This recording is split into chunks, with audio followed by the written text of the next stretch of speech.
Bien. Está. Ok. Bueno, como siempre, bienvenidos a Entre Magos, el espacio donde los magos hablamos sin trucos sobre la vida real detrás del escenario. Pues y hoy tenemos como invitado a Henry Evans. Así que la primera pregunta que te tenemos, Henry, para aquella gente que quizás no te conozca, la pregunta es, ¿recuerdas cuál fue tu primer contacto con la magia? El primer contacto, wow. Bueno, la verdad es que, ante todo, muchas gracias por la invitación. Mirá, el primer contacto real con la magia fue muy bueno porque yo era muy chico, tenía 6, 7 años de edad, y la verdad es que mi madre hacía unos efectos que le había enseñado a mi abuelo. Desafortunadamente yo no conocía a mi, o sea, lo conocía a mi abuelo, pero él falleció cuando yo tenía 3 años y medio. Entonces, no tengo muchos recuerdos de mi abuelo haciendo magia, pero él hacía muy buena magia como hobby, era doctor, y claro, le enseñó a mi madre y a través de mi madre pues vino el encantamiento, ¿no? Ella me hacía los efectos, digamos, que le había enseñado su padre, o sea, mi abuelo, y excelente porque esa fue, digamos, el primer paso de encantamiento con la magia. Y después, ya de más grande, a los 11 12 años, ya recibí yo de regalo las cajas de magia famosa, y un poquito más tarde, entre los 11 y los 12 años, veo una publicidad, la escuela de Fu Manchu, la escuela oficial de David Bamber Fu Manchu, que él ya, digamos, había fallecido, pero que su esposa seguía, digamos, con su escuela acá en el centro de Buenos Aires, en la calle Riobamba, y entonces aprendí y me fui a aprender a esa escuela, que fue fantástica y que tengo un recuerdo maravilloso, y ahí es donde estudié 4 años el curso completo dentro de mis primeros estudios desde muy chico, ¿no? Hasta los 16 años estuve en la escuela de fútbol cuando egresé, y eso sería mi primera incursión en la magia, ¿no?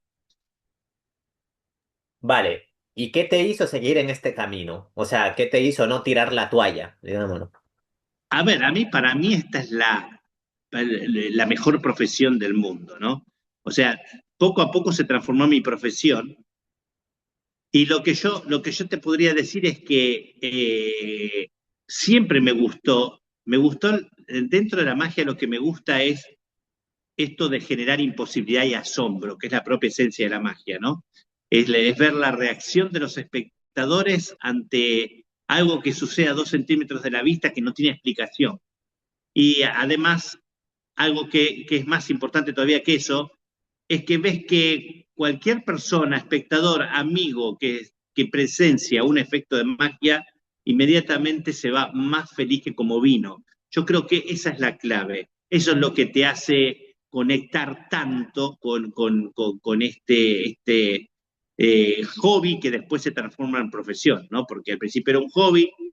Yo cuando era chico no podía ni imaginar que después iba a transformarse en mi profesión, y después lo fue, ¿no? Y lo es hoy en día.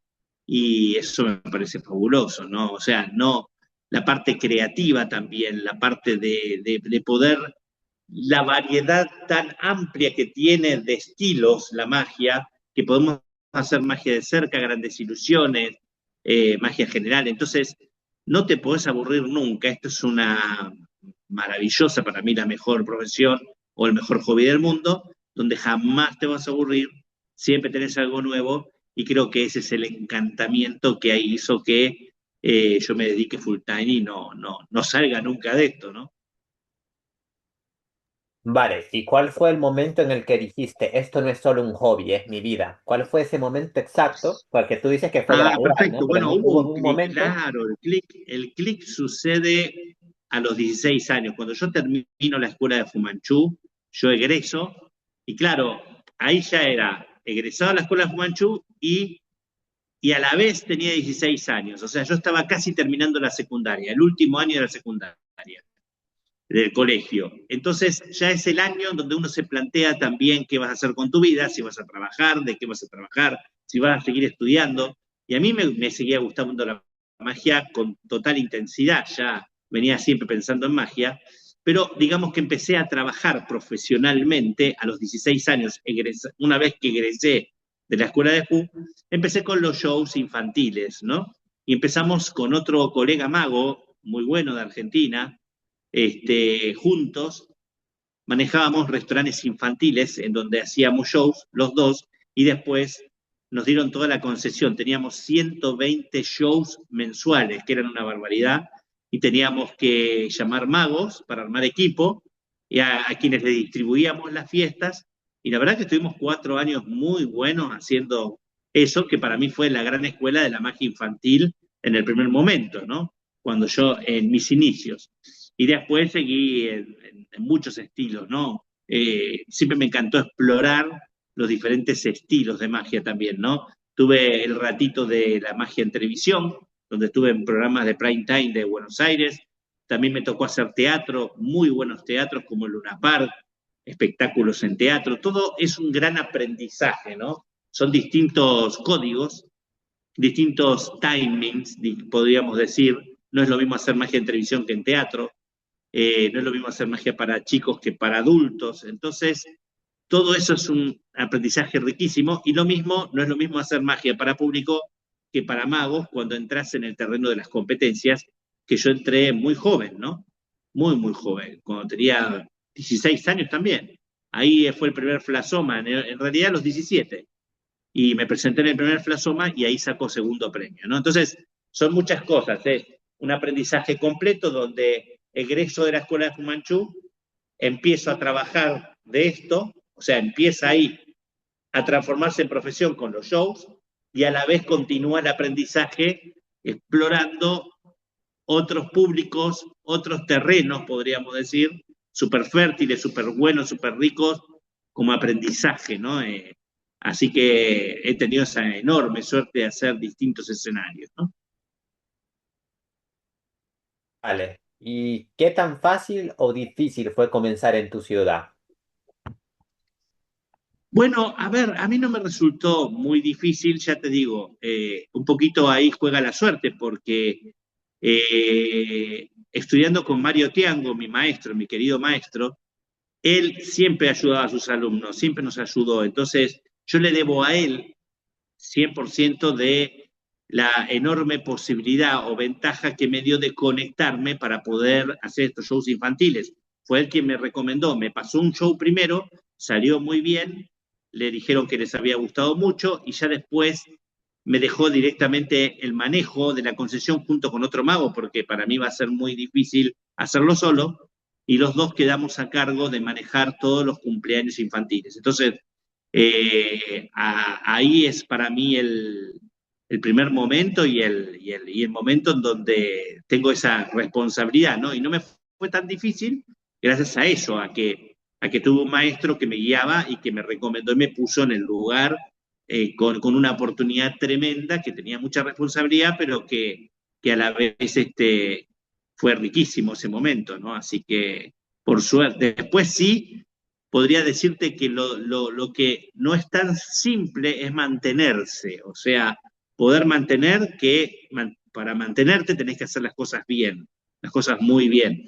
Y además para crecer después, porque después vinieron muchas otras cosas que son parte de apostar, de poner el tiempo y el amor en acción para un determinado proyecto, tanto cuando competía, tanto cuando tenía proyectos de aprender o de viajar, como cuando me fui a España a aprender de la Escuela de España, de Tamariz, de muchos magos en el 90.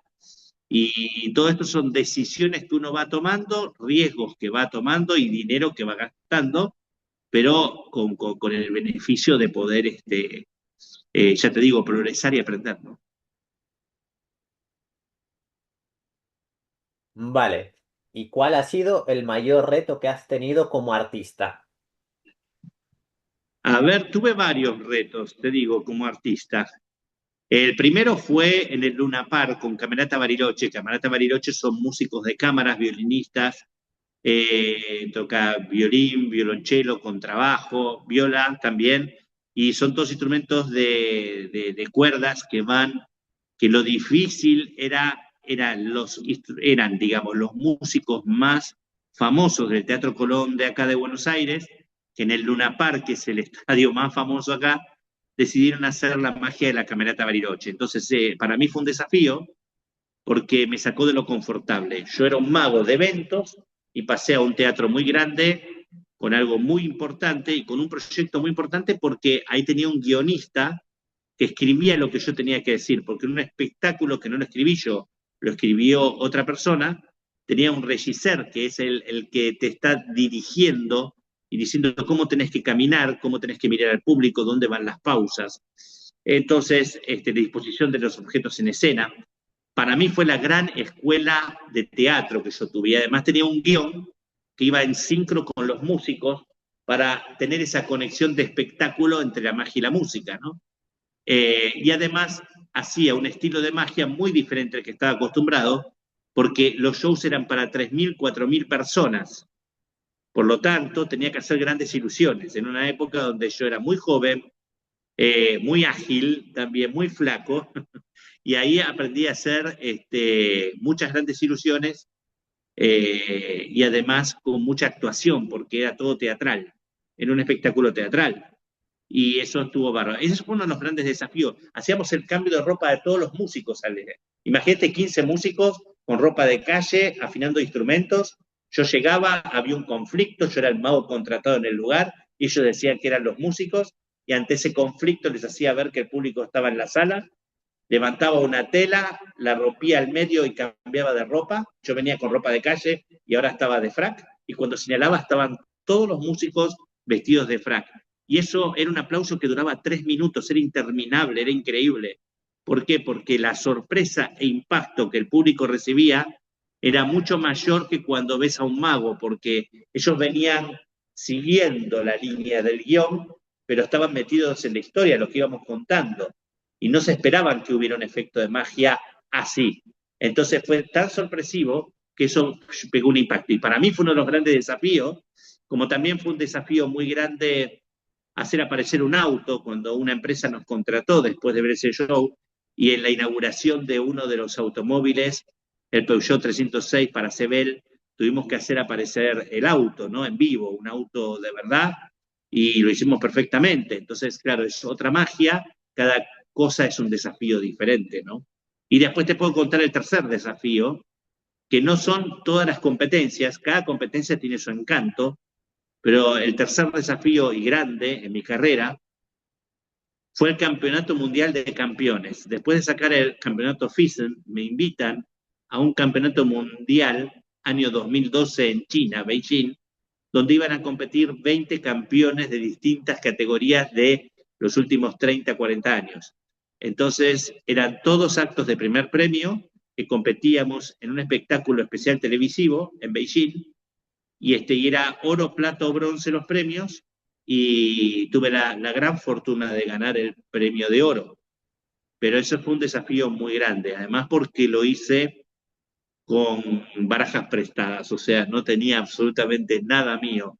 Entonces, para mí fue un gran desafío porque ahí es donde te conectás con el artista que tenés dentro de verdad. Fue para mí el mayor desafío de mi vida, porque era yo sin nada, pidiendo barajas prestadas, construyendo un acto improvisado y pudiendo ganar el premio de oro a magos muy importantes con su acto de muchos años. Entonces, para mí mismo fue un gran, gran desafío. No me esperaba que pasara eso, o sea, uno lo hace lo mejor posible, pero fue una enorme alegría. Y vale, ¿qué es lo que más cuesta a la hora de conseguir shows o vivir de la magia? Lo que más te cuesta.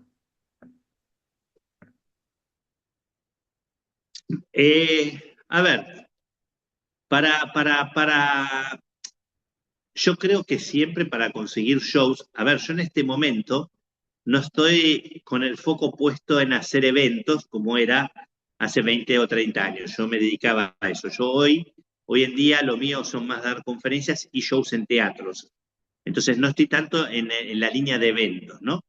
Pero, pero siempre, siempre entendí y entiendo que dependiendo dónde quieras poner el foco y dependiendo lo que quieras hacer, necesitas estar presente en ese ámbito y buscar vidrieras, que es Nosotros le decimos vidrieras como si fueran los, ¿cómo le dicen ustedes? No me acuerdo si escaparates, como para que tengas visibilidad. O sea, el concepto es lugares en donde puedan ver tu magia personas que contratan, digamos, ese estilo de magia. Entonces, eso es súper importante porque si no estás en la vidriera, si no estás con la visibilidad suficiente que hoy manejan las redes, eh, estamos con ese problema, ¿no? Si no estás con las redes es una manera, ¿no? Pero es necesario estar presente de alguna manera para que puedan elegir tu opción y contratarla, quienes contratan, ¿no?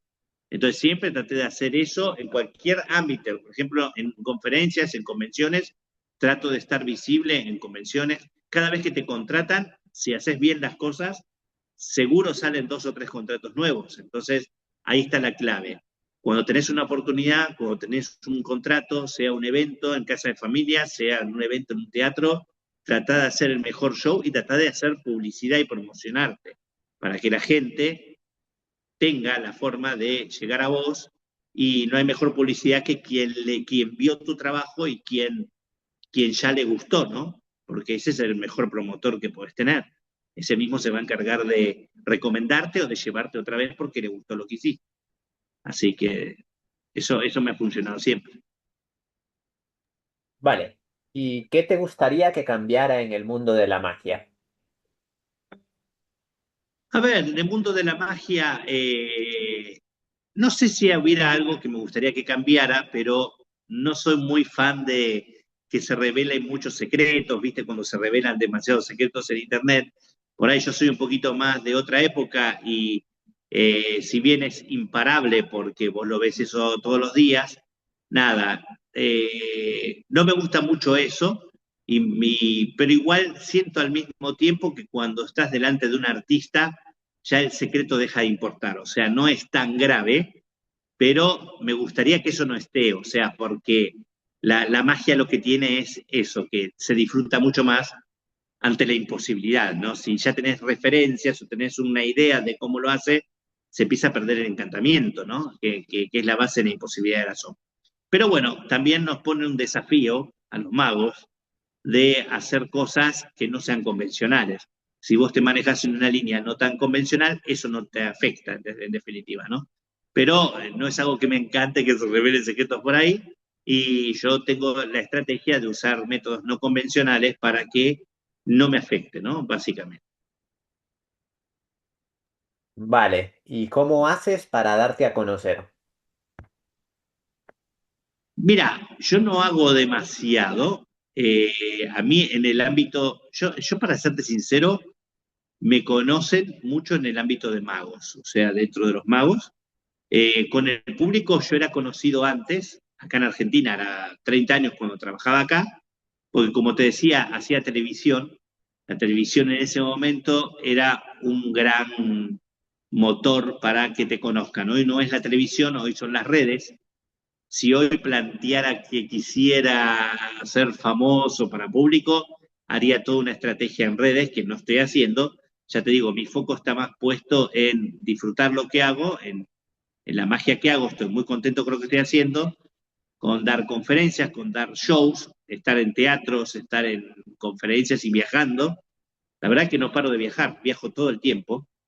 Entonces, y para dar a conocer, ya te digo, no, yo creo que es lo que te decía recién, ¿no? Que es lo mismo, pero nada más que en el ámbito de los viajes.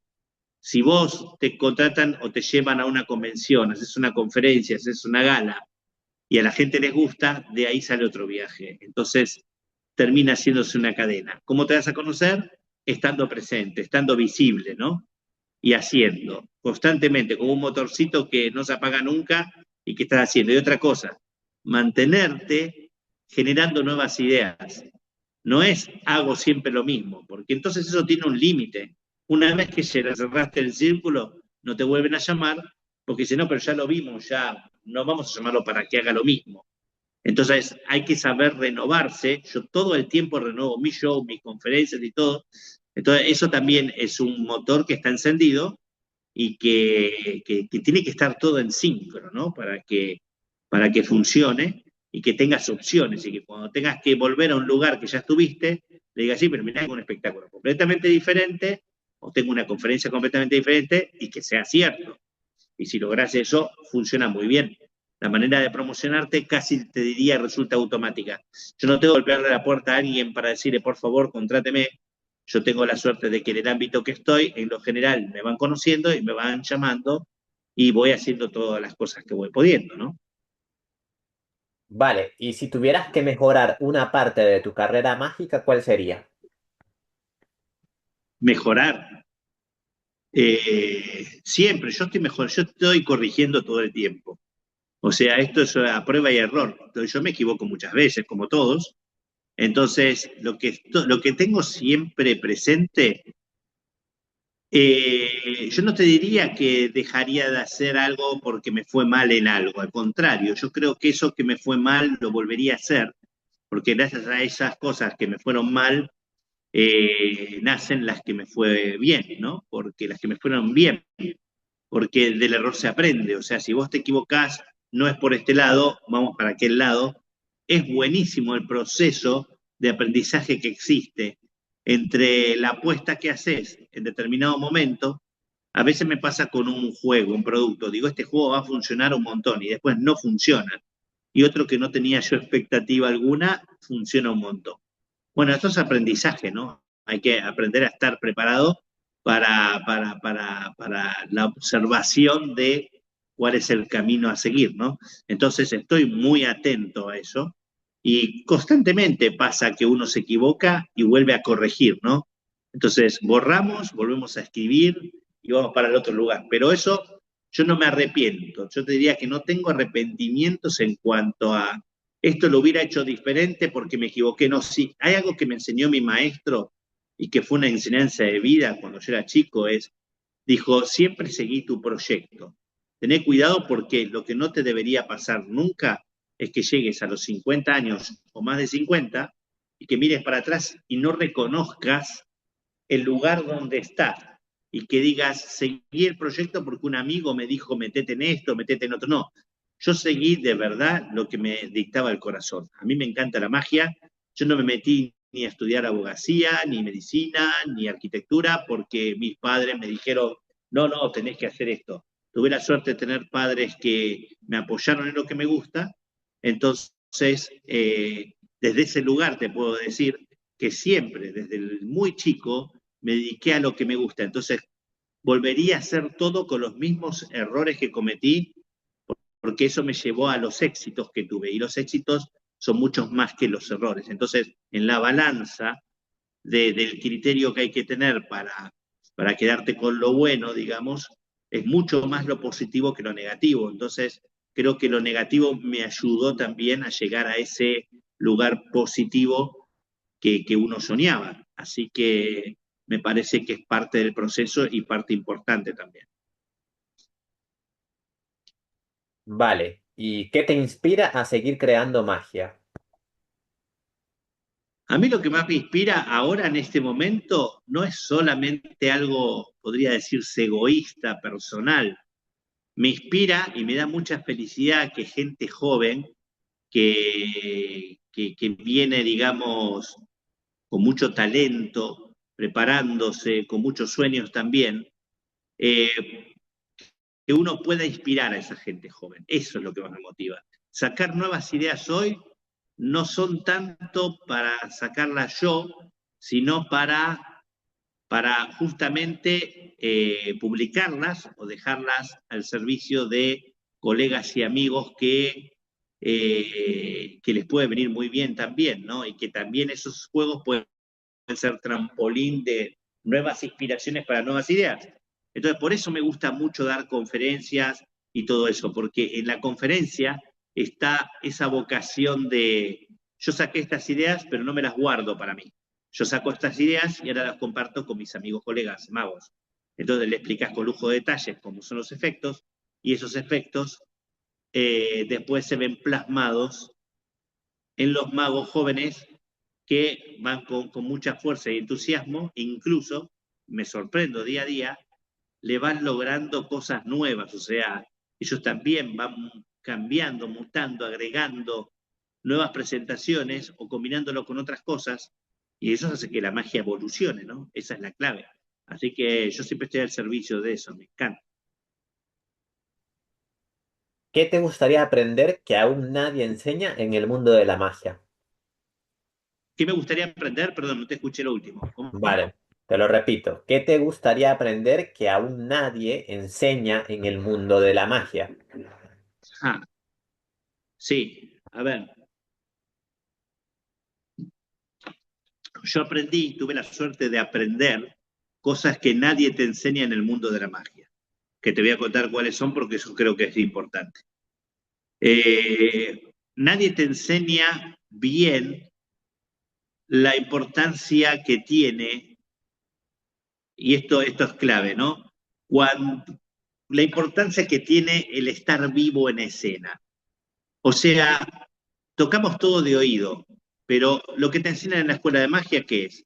Escribite un guión, trata de hacerlo personal, eso está bien, aprender la técnica, el método, y ya está. Pero no es así, porque dentro del guión, y esto me lo enseñó un mago chandú, existen miles de matices que son la diferencia entre un buen artista y un artista más o menos. Y pues es por eso que muchos jóvenes magos quedan atrapados en el entramado de técnicas difíciles que no te llevan a un resultado final exitoso. Y que además quedas atrapado en ser un mago de cliché, un mago que, viste cuando vas a ver un mago que decís, che, hizo los chistes que vimos todos, los mismos chistes de todos, los mismos efectos, es correcto, lo hace bien, pero no sé por qué no me dice nada. Es como si ya hubiera visto el espectáculo varias veces, y es la primera vez que lo estoy viendo. Y eso sucede cuando te transformas sin quererlo en un mago de cliché, y eso es lo que no te enseñan ni te explican. Yo tuve la enorme fortuna de conocer a un mago que se llama Chandú, que me enseñó eso. Me dijo, vos vas a competir, mostrame la rutina. Y yo le mostré la rutina. Y me dijo, qué buenos que están los efectos. Ahora te digo la verdad, hablas como el culo. Eso fue literal lo que me dijo. Y yo me quedé así, ¿no? Digo, ¿cómo? Y yo tenía 21 años. Me dice, sí, así no llegas a ninguna parte. Y me quedé helado. Y me dijo, si vos te escribís los guiones, sí, yo me escribo los guiones. Y me dijo, a ver, decilo. Y claro, cuando yo digo el guión, era un desastre, evidentemente, ¿no? Y me dice, el texto está correcto. El problema es que todos los magos creen que el guión termina cuando escribiste el texto y aún no empezaste. Me dice, ¿sabes lo que significa las inflexiones de voz? ¿Sabes lo que significa el timing en la presentación? ¿Tenés idea de lo que es la cadencia y los silencios y la intención en el texto y la psicología escondida en el guión? Claro, cuando me tiró todo eso como un tsunami, se me derrumbó todo el universo desde la presentación de lo que yo conocía. Pero por eso te digo, tuve la suerte de tener un mago que a mí me enseñó que presentar bien un juego y guionar bien un efecto no se trata solo de escribir un texto que sea el correcto, sino también la intención, que marca la gran diferencia. La intención en un texto es el peso de la palabra. Te lo digo en dos palabras. Imagínate que un guión cortito sería lo que van a ver ahora no lo van a poder creer. Entonces, como para crear expectativa, ¿no? Yo puedo decir eso, literal, mirá, y digo, ya me aprendí el guión. Lo que van a ver ahora no lo van a poder creer. Y a lo mejor la gente se queda mirando y no pasa nada. O puedo hacer esto. Lo que van a ver ahora no lo van a poder creer. Es completamente diferente. La intención está ahí. O si no, que van a ver ahora, no van a poder creer. Fíjate que siendo el mismo texto, pero lo estoy diciendo de energías distintas. Eso es algo que no te lo enseñan en la escuela nunca. Y es fundamental. Es fundamental. Es la diferencia enorme que existe entre que es un hecho artístico de verdad que te emocione, te comunique, te transmite y que es de hecho, se puede sintetizar como ONC, que es lo mejor que puede pasar con el conocimiento, a que tenga un está corto, escribir vos, sí, pero le falta mucho trabajo, ¿no? Entonces es eso, es aprender a conocerte y además otra cosa importante, que no se el todo, que se por arriba, que es que estés vos artista en escena y no alguien más cuando se abre el telón, y que te sientas orgulloso. Entonces cuando pase eso y vos en escena, con tu house, con tu texto, con tu música que te gusta, con la ropa que te gusta, ahí la gente te va a ver a vos y va a ser auténtico. Y no vas a ser nunca más ese mago de cliché que es la copia de la copia de la copia, como si hiciéramos varias fotocopias de un texto que después ya se ve todo borroso. Vas a estar vos en escena y esa es una enorme diferencia y eso el público no lo ve pero lo siente, lo percibe y eso es algo que no hay que olvidarse, está buenísimo. Si uno puede trabajar en profundidad de esa manera, es grandioso, porque empezás a mejorar tu magia exponencialmente. Y yo tuve la suerte, vos me preguntabas, volviendo a la pregunta, yo tuve la suerte de que a mí sí me lo enseñaran, eso, en forma personal, este mago Chandú. Fue quien me grabó en un grabador de periodista y me dijo, te voy a enseñar cómo se debería decir tu texto, que lo estás diciendo de memoria, ¿no?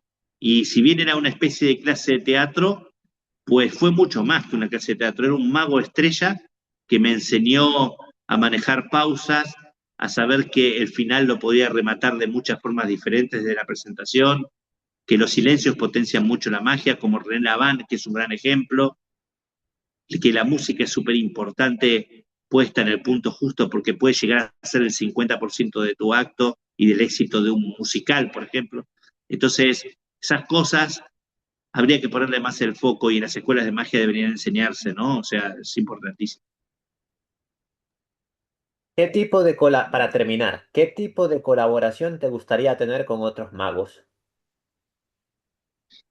Bueno, ahora yo puedo colaborar, fíjate que nosotros damos clases online en este momento, yo estoy dando clases online. Eso es una maravilla porque nos permite este cuadradito tener la ventana de que vos estés en un país, yo esté en otro y podemos estar en contacto. Entonces, de la misma manera, yo estoy actualmente colaborando a través de clases y de coaching a magos en este sentido, en el sentido de que, por ejemplo, si vos querés armar un acto y tenés ya un acto formado, pero no tenés idea cómo terminar la rutina o cómo potenciarla, yo los ayudo a tratar de construir eso. ¿Y desde qué lugar te lo digo? Desde el lugar de haber competido en varios congresos de magia, de los cuales en muchos no me ha ido bien y en otros sí he llegado a salir campeón mundial y está buenísimo. Por eso está ese aprendizaje de sé lo malo y lo bueno. Y también desde el lugar de jurado. Yo fui 4 veces jurado FISEN. Cuando vos sos jurado, aprendés la otra cara, que es la cara de cuál es la búsqueda en un torneo o en una competencia. Esto a nivel competencia de magia. Y a nivel artístico, también, que es esto que te contaba, ¿no? Es el aprender a estar en comunión con los espectadores, a lograr ese contacto que te lo permite una buena conexión estando vivo en escena y entendiendo que cuando se abre el telón, si vos practicás 1000 veces una rutina y lo haces seriamente, le tenés que regalar la mejor versión de vos mismo al público y demostrarle cada vez que salís al escenario que ese es el lugar donde querés estar. Entonces, yo trato de transmitir esto, esta es mi colaboración, contarles que hay que poner la pasión en acción y decirles bien cuál sería la manera de ordenar todo esto, como si tuvieras una gran biblioteca con los libros todos mezclados y tuvieras que ponerlos alfabéticamente y en orden.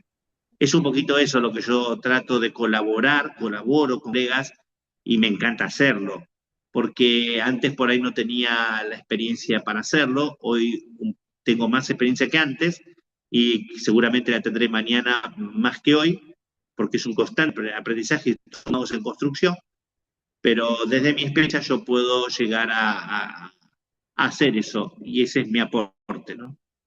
Vale, terminamos aquí la entrevista y muchas gracias por tu colaboración, de verdad, se te agradece mucho.